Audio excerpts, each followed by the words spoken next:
के भेद। सबसे पहले हम संज्ञा की परिभाषा जानेंगे। किसी भी व्यक्ति, वस्तु, जाति, भाव या स्थान के नाम को ही संज्ञा कहते हैं। उदाहरण के लिए हम जानते हैं मनुष्य एक जाति है। उसके बाद है बचपन एक भाव है। किताब एक वस्तु है। उसके बाद हम जानेंगे संज्ञा के भेद। संज्ञा के मुख्य रूप से 3 भेद होते हैं। फिर मैं रिपीट कर देता हूं कि संज्ञा के मुख्य रूप से 3 भेद होते हैं और सामान्य रूप में इसके 5 भेद होते हैं। तो आइए जानते हैं इनके भेद। पहला है व्यक्तिवाचक संज्ञा, दूसरा है भाववाचक संज्ञा, तीसरा है जातिवाचक संज्ञा।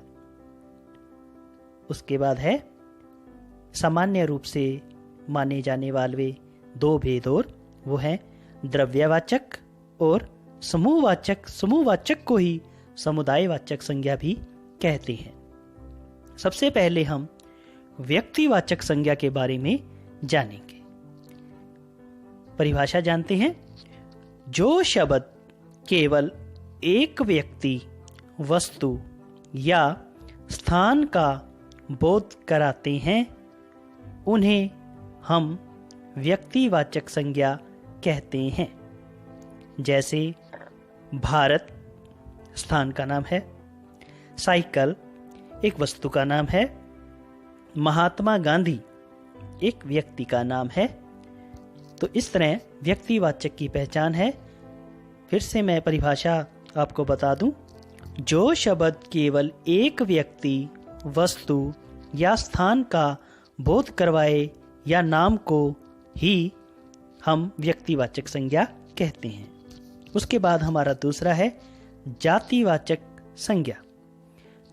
जो शब्द किसी व्यक्ति, वस्तु या स्थान की संपूर्ण जाति, मतलब सभी का, पूरे ग्रुप का, संपूर्ण जाति का बोध कराते हैं उन्हें हम जातिवाचक संज्ञा कहते हैं। उदाहरण के लिए जैसे आजकल बहुत प्रचलित है मोबाइल अब नोकिया का भी हो सकता है, सैमसंग का भी हो सकता है और किसी अन्य कंपनी का भी हो सकता है। तो इसलिए मोबाइल एक वस्तु है और एक ग्रुप, समूह का नाम है। उसके बाद गांव कोई भी हो सकता है। किसी भी गांव के लिए हम गांव का शब्द प्रयोग करते हैं। इसमें सभी गांव आ जाते हैं। उसके बाद आदमी जाति हो गई, पूरी जाति के लिए प्रयोग किया गया। तो फिर से हम परिभाषा को समझे कि जो शब्द किसी व्यक्ति, स्थान, वस्तु की पूर्ण जाति यानी संपूर्ण जाति का बोध करवाए उसे हम जातिवाचक संज्ञा कहते हैं। उसके बाद एक और अन्य उदाहरण जान लेते हैं। स्कूल में बच्चे पढ़ते हैं, पेड़ों पर पक्षी बैठे हैं। इन वाक्यों में आप देखिए कि बच्चे, पक्षी ये सब जातिवाचक के लिए प्रयोग किए गए हैं। उसके बाद हमारा अगला तीसरा महत्वपूर्ण है भाववाचक संज्ञा। जो शब्द किसी चीज या पदार्थ की अवस्था, दशा या भाव का बोध कराते हैं उन शब्दों को भाववाचक संज्ञा कहते हैं। उदाहरण के लिए जैसे बुढ़ापा, बचपन, गर्मी, सर्दी आदि।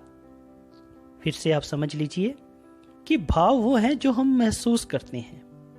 गर्मी, सर्दी, मीठा, खट्टा ऐसे शब्द जो हमें पता चलते हैं उन्हें हम भाववाचक संज्ञा कहते हैं। भाववाचक संज्ञा के कुछ अन्य उदाहरण भी ले लेते हैं। लगातार परिश्रम करने से ही सफलता मिलती है। अब परिश्रम करेंगे तभी सफलता मिलेगी। उसके बाद हमारा आगे आ जाता है द्रव्यवाचक संज्ञा। जो शब्द किसी धातु, द्रव्य का बोध कराते हैं उन्हें हम द्रव्यवाचक संज्ञा कहते हैं।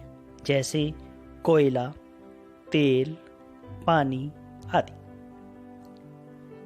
उदाहरण और जान लेते हैं। मेरे पास सोने के आभूषण है। मुझे दाल पसंद है। इसमें जो वस्तुओं के नाम आए हैं उन्हें हम द्रव्यवाचक संज्ञा कहते हैं, जैसे सोना, दाल आदि।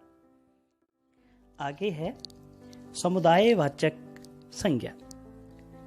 जिन संज्ञा शब्दों से किसी भी व्यक्ति या वस्तु के समूह का बोध हो, ध्यान से समझिए, जिन संज्ञा शब्दों से किसी भी व्यक्ति या वस्तु के समूह का पता लगे या ज्यादा का पता लगे, उन शब्दों को समूहवाचक या समुदायवाचक संज्ञा कहते हैं, जैसे भीड़, झुंड आदि। आगे उदाहरण जान लेते हैं। जैसे है